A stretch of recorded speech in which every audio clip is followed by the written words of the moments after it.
here I come. I'm coming. I'm coming. I'm coming. Just trying to fix this a little bit. Okay. Hi, guys. Hi. I'm coming on. Alright, so another week, guys. One more week. And we are going to be in April. Amazing.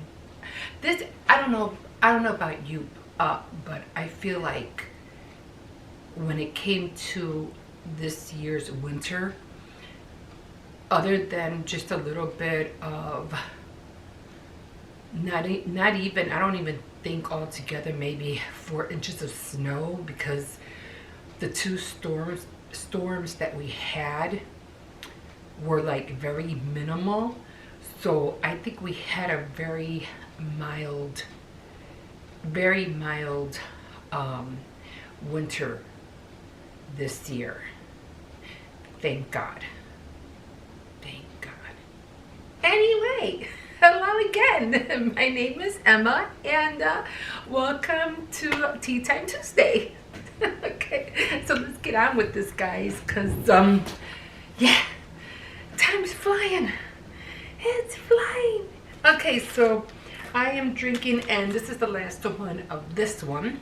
So I am drinking the Country Peach Passion Herbal Tea by Celestial. Okay, so we're done with this one. So this one you won't be seeing anymore. Okay, so yeah, so trying to keep up with the books this one looks really, I don't know, I kind of like this one. Looks like you can see it, almost like chamomile, but chamomile is like yellowish. This has like just a hint or a tint of orange, because it's orange. It's Country Peach. It's not even orange. It's peach. Okay, maybe that's why. I don't know. I don't know. I just make myself a little bit more comfortable here. Okay, so I always have my little nozzles. So I always try to make sure that I don't put it too tight, because once I put it on, oh my God, it's so hard to get off.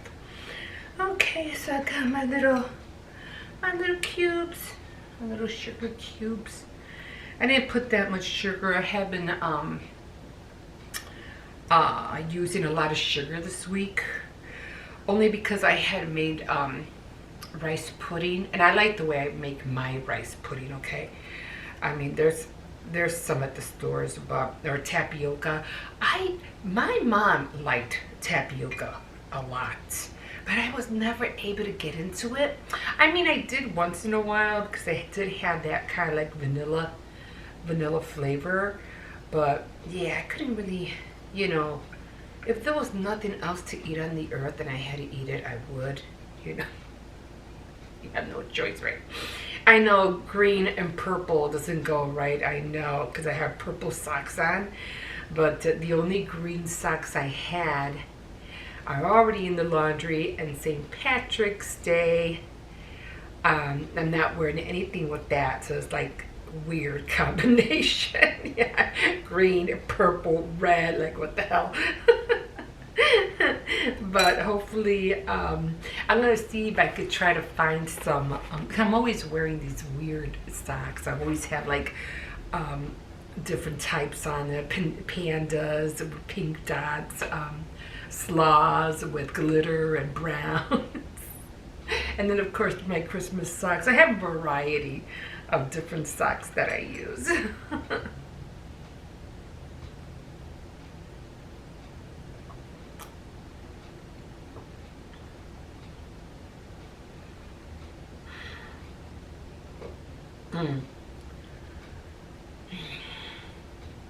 It's just that first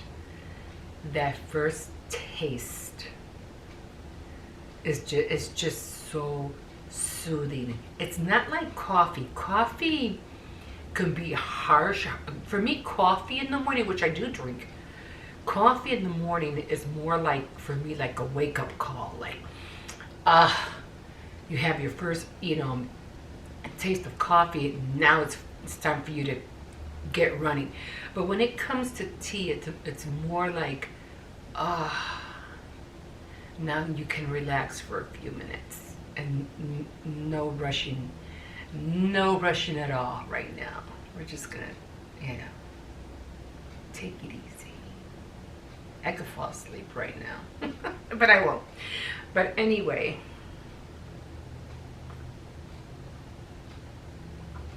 okay, so I did go to Dollar Tree, and I'll be making a haul on Dollar Tree probably in the next 2 weeks. But I did pick up some items, and one of them was, let me see what this says. It says Bolena? Bolena.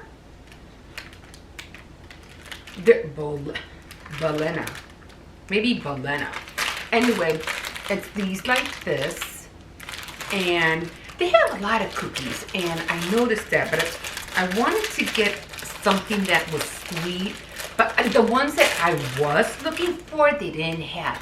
And they were the, oh my God, what are they called? They were kind of like swirl sugar cookies. Every time, I always get a phone call. I don't know why. Okay, not like, almost like Pepperidge Farm. That's how they look. Almost like Pepperidge Farm, but the other ones at Dollar Tree were powdered shortbread cookies. And I used to buy them all the time, not from Dollar Tree, but at the market. But I forgot what they were called. And they were kind of like this, but they were like in a circle or oval. And they used to have powdered sugar on them. And I seen them one time, and I said, oh my God, I gotta go get those. But when I went back, they weren't there. So the only ones I saw were these. So I said, okay, you know what, let me give it a go. Let me see how they taste like. And just for decoration, I'm just gonna leave those there, and I'm gonna taste one from out of the bag. So there's the chocolate on the bottom, short cookie bread on top.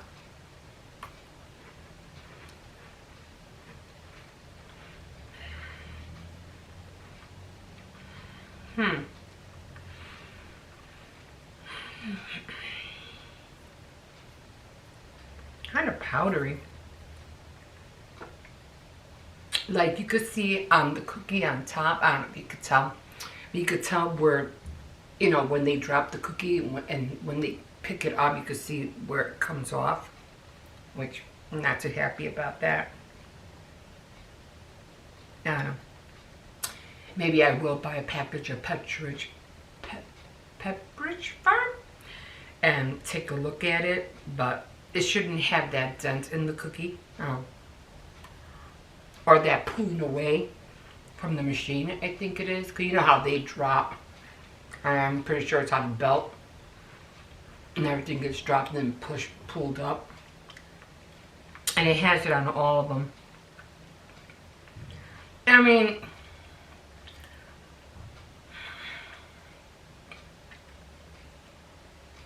for $1.25,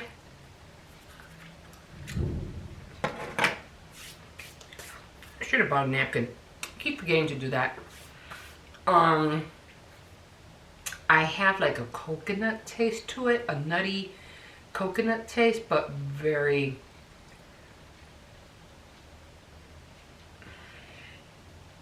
little. I mean, you can't really expect too much flavors in these cookies because they're really cheaply made. But, I mean, they're okay, but the chocolate, I don't know. The chocolate is a little bitter on the back. It tastes like almost like dark chocolate.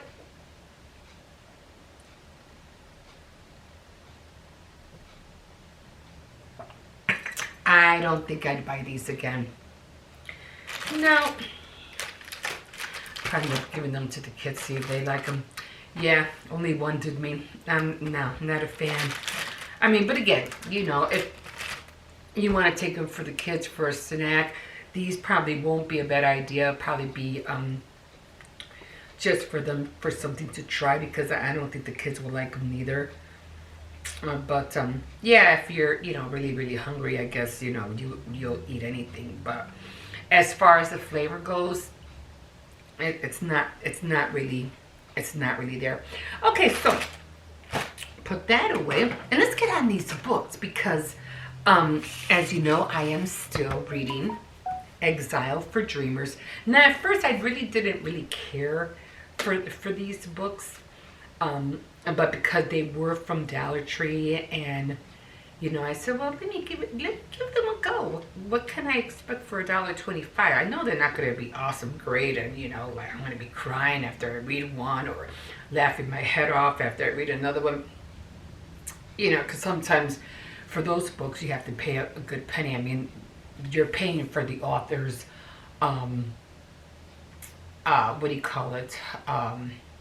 How they see, how they word their stories. You know, so I know this word for it, I can't think of it, but I said with these books, but then again, these books are not too. I mean, I remember buying one book, and it was more than $1.25. I think it had in the back like $5.99 or so, or $8.99. So I don't know where they get these books from, but if you're paying $1.25. Then and if the book's worth reading, then you made yourself a good deal. You know, it was the price wasn't bad, and the story was great. But for some of them, they're not that great. But then again, same thing. Okay, you're reading some books for free, and the other ones sometimes cost $3.99, 99 cents, or whatever. But you're paying for what you read, for, you know, the kind of book that you're thinking about. Oh, is this going to be worth reading? You know, so with I'm going to put this over here. With this one, so far, this one is coming out better than this one. So this one I can't wait to finish and finding out what's going to go on between these two characters. And then this one's it's okay, but you know, they're kind of like taking its time. They're kind. I had to admit, they're kind of like both slow going, but this one's getting more interesting. As far as Emma is concerned, she's the headmistress of Sarangi, and what happened in chapter, I think it was in chapter. I just saw it in chapter. No, not that one. I wasn't on that chapter. In chapter 16 and 17, in chapter 17, Gabriel.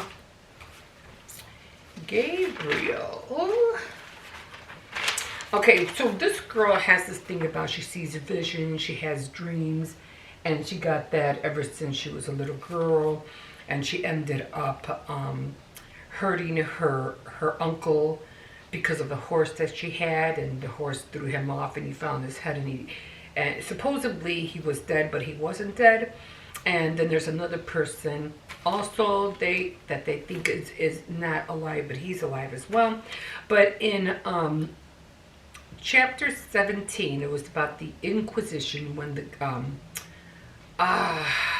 the coroner and the judge of some court came with his son, and they were asking questions about, you know, what was going on, you know, how did this happen, how did Gabriel get hurt, and how did this guy die, and, you know, why did you kill him, and all that, because they're still doing the investigation. That's still going on. But as far as Tess is concerned, because they were still asking questions, they were still there from chapter 16. So finally she was getting dizzy, you know, from all the questions. So she was, you know, telling them that, you know, as, you know, I'm getting tired, I'm getting a headache. And so they were trying to hurry up and wrap things up. So as they were trying to make their way leaving, Tess was working to get, wait a minute, I don't know if I got this right. Okay, so yeah, so Tess, they're trying to figure out, how to protect themselves and so forth, just in case the Nenska comes in with another, way to come and invade the house. So as they were starting to leave, and they wanted to come back the next day, and she's like, no, don't come back, don't ever come back, because I won't be here. And they looked at her like inquisitively themselves, like, oh, why won't you be here? So Gabriel jumps in and he goes, oh, well, the reason she won't be here is because she's going to be betrothed. And then Tess is like, what? What do you mean I'm going to be betrothed? What the heck are you talking about? So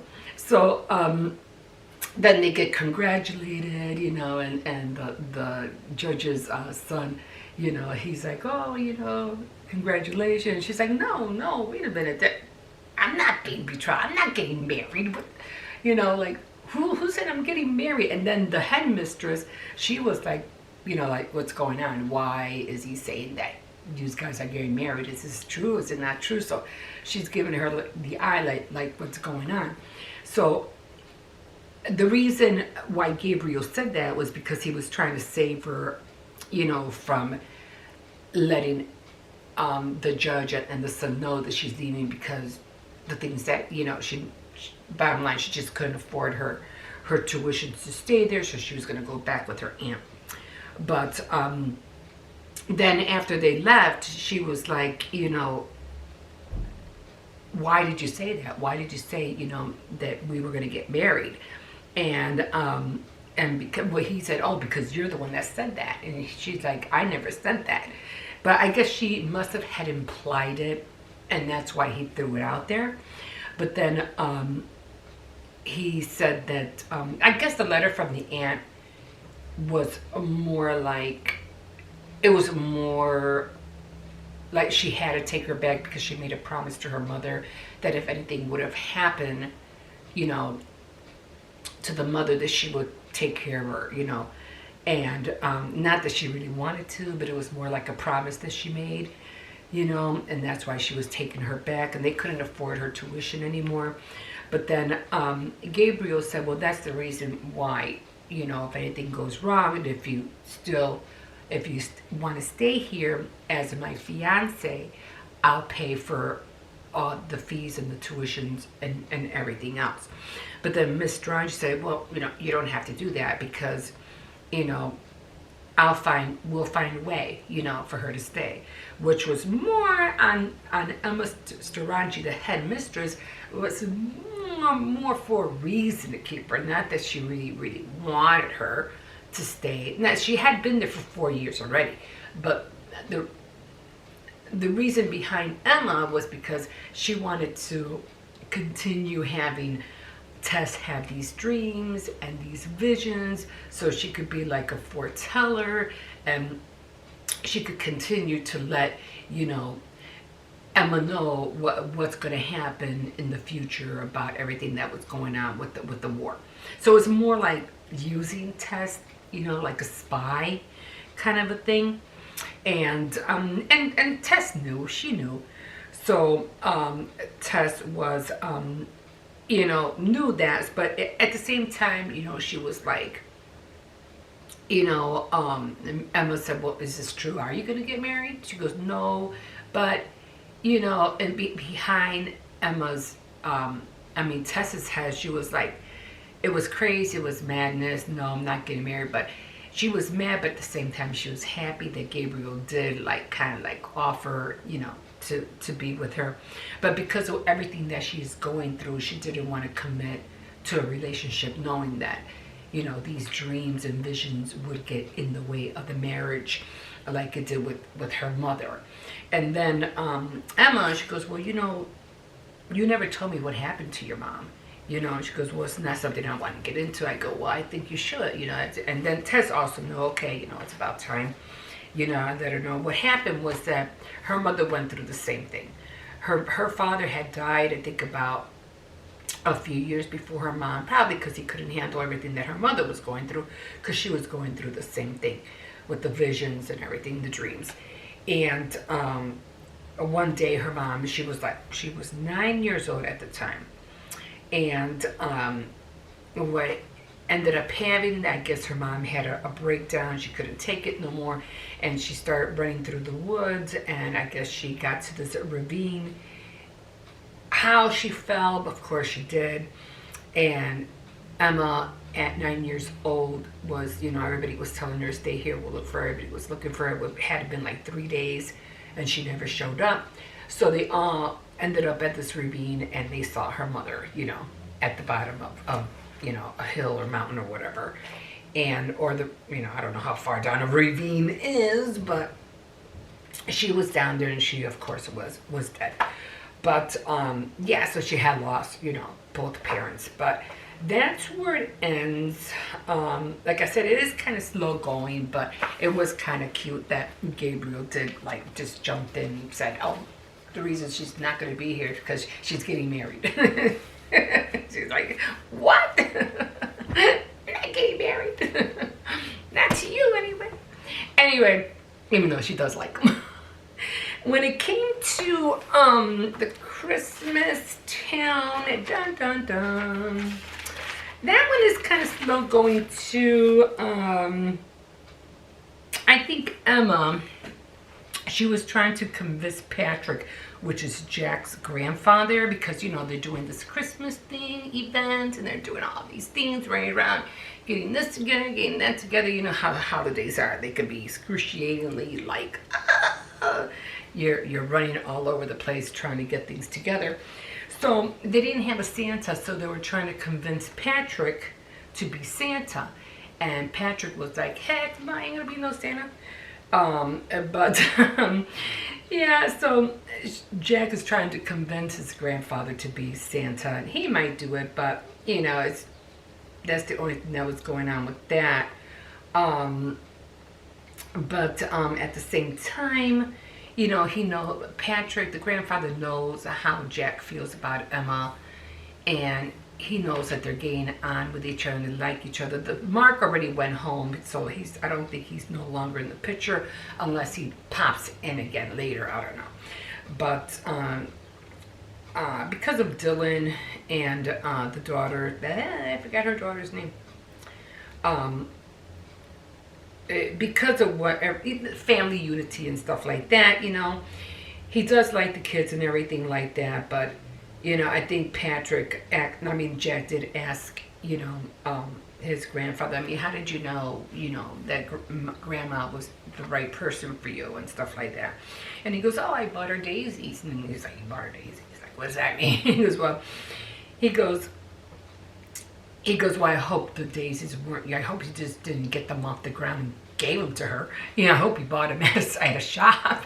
He's like, well, no, not really. I mean, they were wilting already, so I grabbed a bunch and I gave her daisies. And ever since then, you know, they were married and blah, blah, and that goes on and on. Now, you know what happens after that. So he tells Jack, he says, I bought her daisies, and he told him, because Jack said, well, I bought Emma a pearl necklace. And he goes, well, what did she say? She goes, oh, well, she said that she said they were beautiful and thanked them. He goes, well, next time get her daisies. And he tells Jack, don't forget that it's the small gestures that mean the world, not the big gestures. The small gestures that one does means the world sometimes to people. So he's taking that into consideration, whether he'll buy her daisies from taking them from a neighbor's yard or buying daisies. I won't know until I read on. But, you know, that was cute, you know, because I do the same thing. Sometimes you go to the store and, it's just like in, what was that, Sense and Sensibility? Remember that part where, oh my God, the guy goes and the guy that saved her, and Marianne, and he grabs wildflowers from a field, and she goes, oh, I always preferred wildflowers against the from the hot house, you know, from flowers from the hot house. So, and yeah, oh, I got it from an obliging field, right?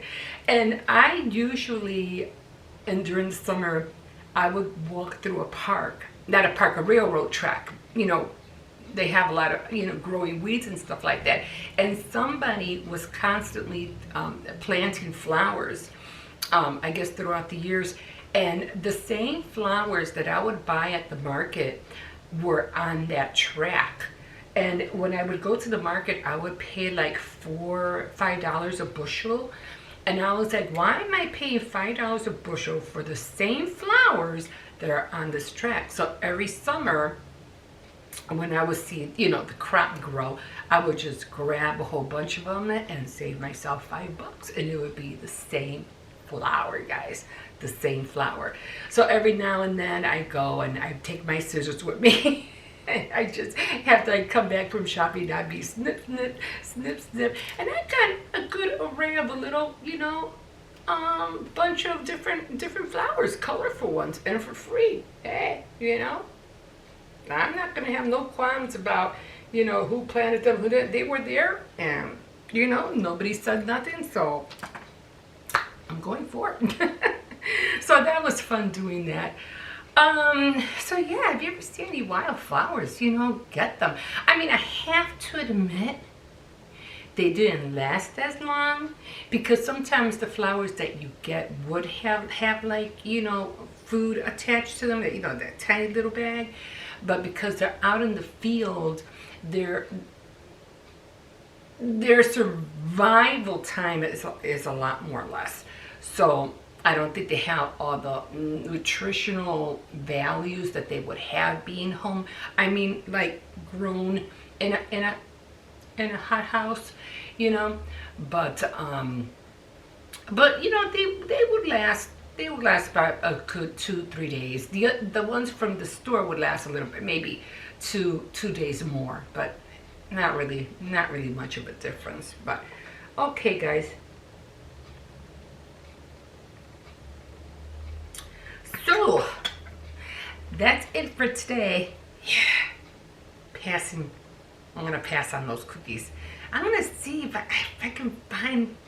They weren't pinwheels. I forgot what they were called, but I'll try to find out what the name of them are, and I'll definitely, if I see them around, or even if I buy them at another store, I'll get them, because they are really good cookies.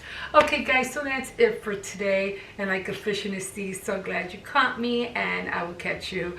Hopefully, I know my times have been off, haven't been able to do that, haven't been able to do this, but I'm trying to get on it. Okay, so don't forget to like, subscribe, and definitely comment. Okay, we'll see you hopefully tomorrow. Hopefully. Bye, guys.